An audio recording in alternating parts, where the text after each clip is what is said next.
మందికి అన్నం పెట్టాలన్న ఆలోచన అందరికీ రాదు. ఆకలి బాధ, అన్నం విలువ తెలిసిన వాళ్ళకే అది సాధ్యం.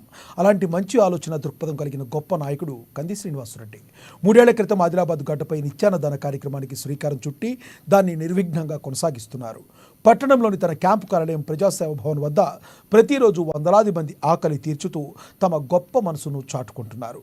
తన ఫౌండేషన్ ద్వారా ప్రతిరోజు వందలాది మందికి భోజనం పెడుతూ అందరి అభినందనలు అంటుకుంటున్నారు.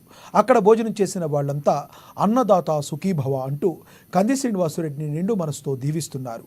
ఆయన నిండు నూరేళ్లు చల్లగా ఉండాలంటూ తమ ఆశీర్వచనాలు అందిస్తున్నారు.